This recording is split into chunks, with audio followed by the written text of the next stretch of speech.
Alright. Hey, what's up? What's your name? Dirty South Boss. Um, I was looking at your videos and you had some problems with like setting up in a dime and nickel trick or whatever, and some stuff you was talking about. I don't know if that's I'm actually watching your video right now, far but or too in. I don't know. what the dime and nickel trick is, where you was putting it, I saw you putting like it. I saw you putting it under here, right above the coils or whatever. So you shouldn't. That's not the right place to put it. You got to put it actually right on top of your front spring.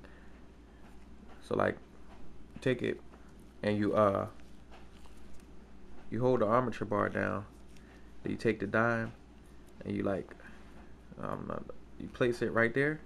See how it's just placed right there, and then you take your the contact screw and you screw it down.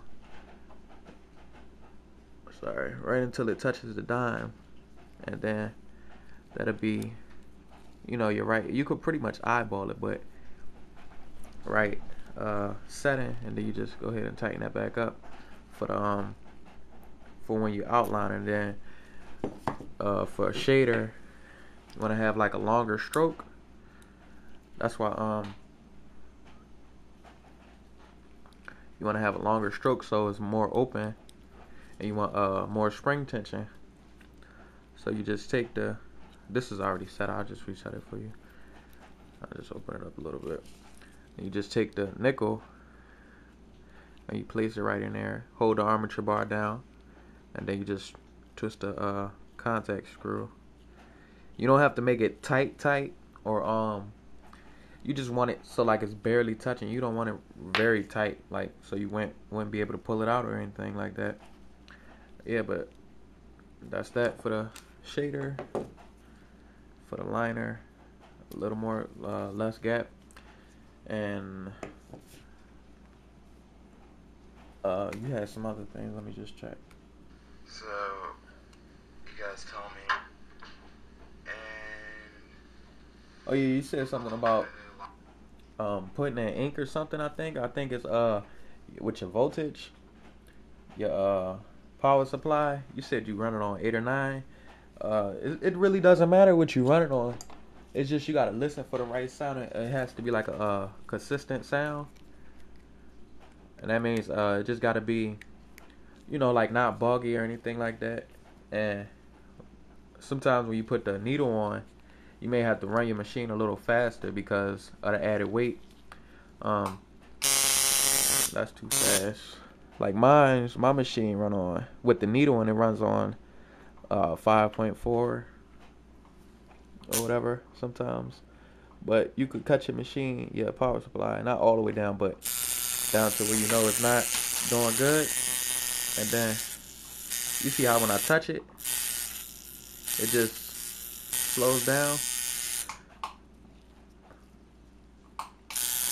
It slows down and then it just bugs out. You don't want it to do that, but you don't want it to be too fast to whereas you running it, you touching it, it just like doesn't do anything. It doesn't slow down or anything because that'll be tearing up the skin,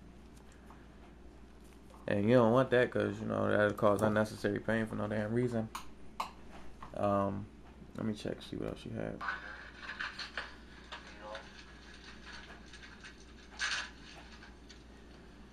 Everything went black. see, you gave me these black ones. Oh yeah, with the rubber bands. Machine, they don't sound right. The rubber bands,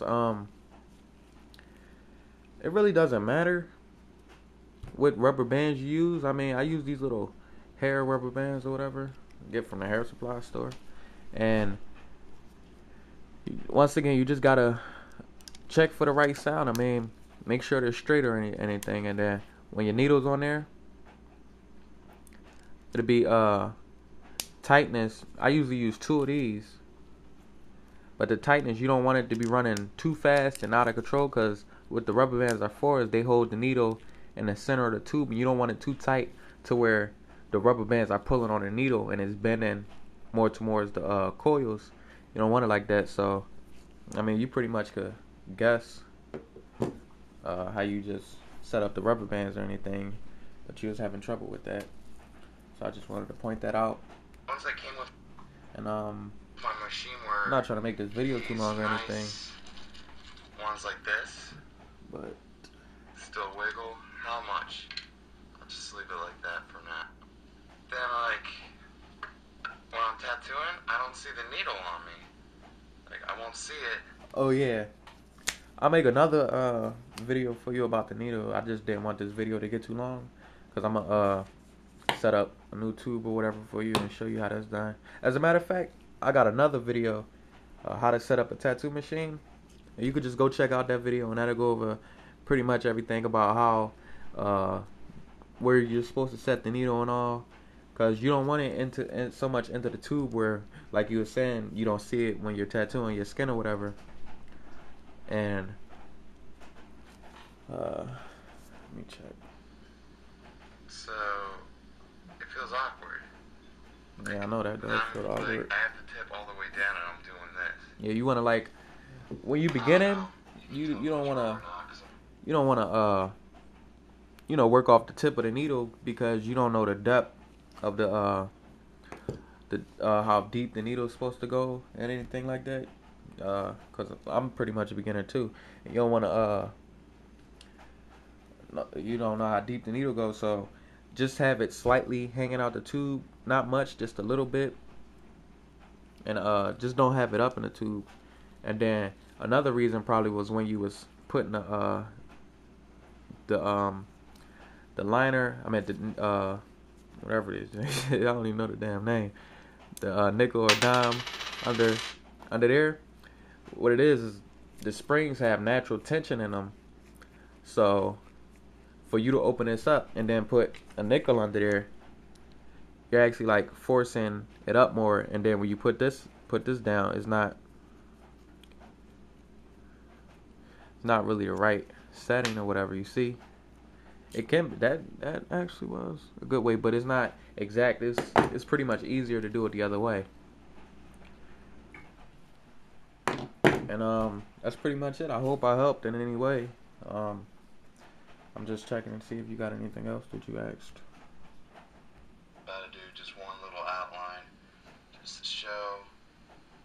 So I have a little bit of the needle. It's not usually set up this bad. Let me just do a little one. See, I didn't feel that switch was put. You know what? Let me do it on my leg. Oh, hot. Oh shit! I'm sorry. I'm just looking at your video. Okay, I'm just gonna do just one line. Okay. Yeah, when you did that line, the reason it came out like that is because you didn't have your needle depth set the right way or anything like that. So once you get the correct needle depth, and then the lines, they should be more consistent and even. And maybe you should try like a outlining it, because I know in tens, that's like more like a color. Like black ink is more like a color, and it's like too thick, I believe. I'm not sure. I think it's too thick, that and it's harder to put it in. So if you switch to like outline ink, I know Starbright, or even if you got the money for like Kurosumi or anything like that, or you could go on like Superior or something, you could pretty much find a good outline and gray wash system. And outlining ink, it puts the ink goes in smoother. You have better lines. And one thing I want to know is, like, do you have an autoclave? How do you clean your tips? Because I see you using the metal tips or whatever, and I'm pretty much like, I wear gloves and everything for what I do. So if you can answer that question for me, how you what do you clean your grips and stuff with, I'll be happy. And I hope I helped you, and thanks.